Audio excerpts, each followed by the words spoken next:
The polls have closed and the votes are being counted right now on this election day. I'm Rekha Muddaraj with this digital update, and I'm joined now by KHOU 11 political analyst Brandon Rottinghaus. Brandon, thank you so much for being with us tonight. Okay, we want to start with the big race, the mayoral race, especially in the Houston area here. It's a crowded field. We're talking about 18 people running to succeed Mayor Sylvester Turner.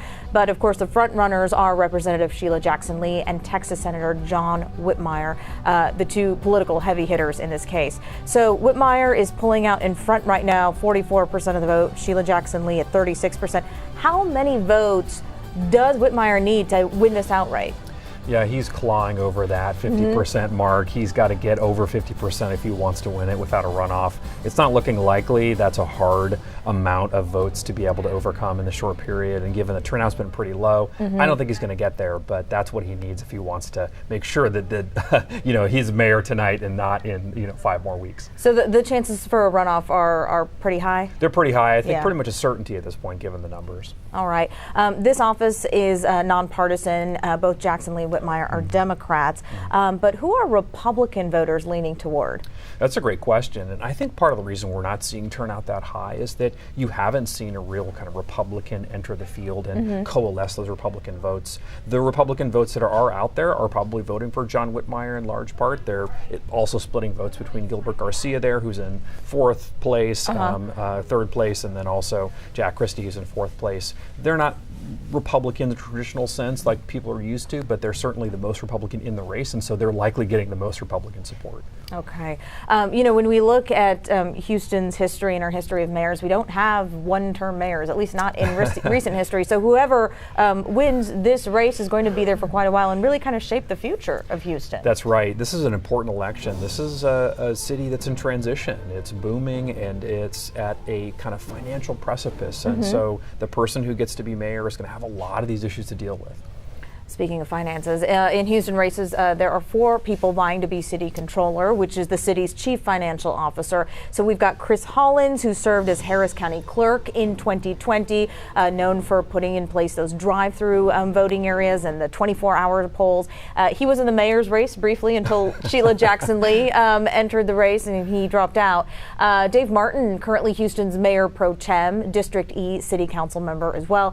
Shannon Nobles, currently the chief deputy city controller. She has 14 years of experience working in the controller's office. And then, of course, Orlando Sanchez, former Harris County treasurer, ran for controller in 2019, ran for mayor in 2001, 2003, been in the political scene here in the Houston area for quite a while. So is this expected to be a close race? I mean, I asked that, but now I'm just looking at the numbers and it doesn't quite seem to be shaping up like that. It's not as close as we would have expected because in this race you do have some verified Republicans. Obviously, Dave Martin's been on council and is a known kind of Republican. Orlando Sanchez, like you said, has been in mayor elections and has, I think, definitely had the Republican vote coalesce behind him. But you haven't seen this race really materialize in that way. Chris Hollins did a good job as the election administrator, and that was certainly something people remember. And so I think that name recognition plus the fact that he's raised a lot of money gave him an edge. And we're seeing here he's very close to peering over that 50% mark. Yeah, very, very close there.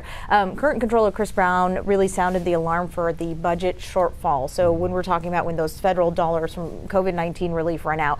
So this person potentially has a budget crisis that they're taking on.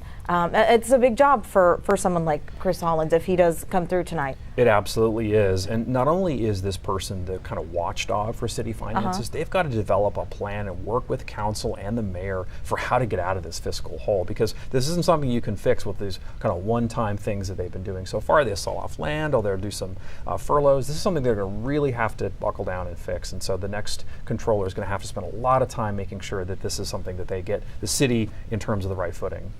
All right. Let's talk about Houston City Council now. We've got several seats up for grabs, but it's District G that has some name recognition here. We're looking at Tony Busby, a high-profile attorney. Many folks obviously recognize him. He recently represented Texas Attorney General Ken Paxton in his impeachment trial. Busby up against Mary Nan Huffman, a former prosecutor who now works for the Houston Police Officers Union. She's pulling through with 51% of the votes. Are you surprised by this gap? I mean, Tony Buzbee clearly has the name recognition here. I'm surprised. He got a significant chunk of Republican voters because of his attachment to the Attorney General, and he's been involved in Republican causes with representing Governor Perry when he was indicted. So this is definitely something that we expected to see a pretty robust race, and we're seeing that. But turnout's really low in this, and so I think that he didn't get quite the numbers he wanted, despite the fact that people's mailboxes were totally jam full of mailers, and they were really aggressively campaigning on this. Absolutely. Are there any other districts that you're watching closely? Several of the at-large seats are open, and so that's interesting to see. I think that, turnout is definitely being juiced up by that. So I think we'll see kind of day of turnout fairly strong, but, certainly in number 2, you're seeing some good interesting outcomes there. This is a race where you're definitely, you've got some people who've run before. Nick Hellier got the endorsement from the Chronicle, but Willie Davis is ahead there right now. So we'll see some changing, I'm sure, but they're all going to likely go to runoff because this is a case where you're not going to see anybody get that 50%. I see.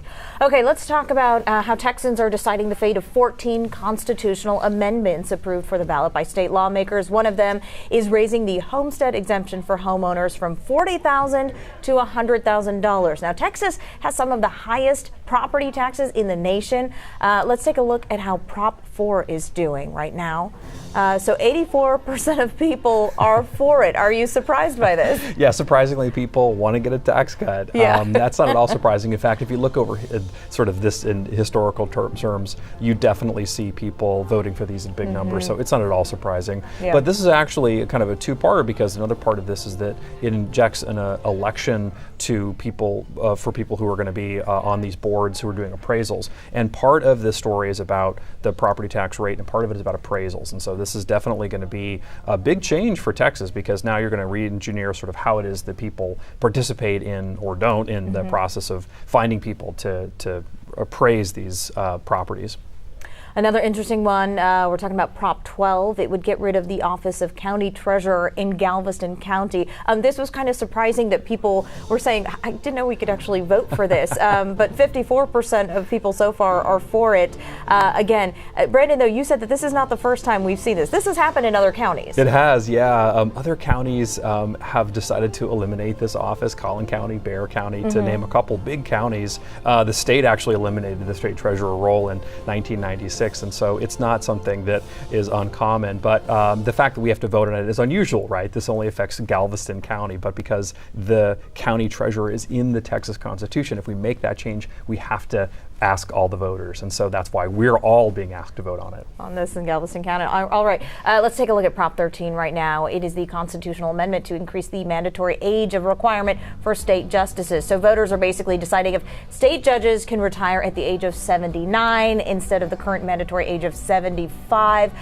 Raising the age there, that could have political implications for people who might vote no on this. Why is that, Brandon? It definitely is, yeah, because the judiciary is largely staffed with Republicans, especially at the 2 statewide courts, and the appellate courts are also chock full of Republicans. And so this basically would have extended their political careers on the bench, because once you get on the bench, oftentimes you stay there forever. And so this would let them stay there for longer. So this is really a win for Democrats. And so it's important to sort of recognize that a lot of the change comes in Texas at the courts. And so when you see that shift in terms of the politics, the courts are often the first. And so this is one of those opportunities for Democrats maybe to be able to find some races where you've got an older judge who's retiring, and then that becomes an open seat, and that's a little bit easier to win.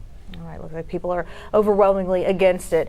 Okay, we are keeping track of the election results as they come in. Of course, we'll post the very latest on KHOU.com and the KHOU 11 app. And we will have a full wrap-up with live reports coming up on KHOU 11 News at 10. Brandon Rottinghaus, thank you so much for joining us. I'm Rekha Muddaraj. Thanks for watching. We'll see you at 10.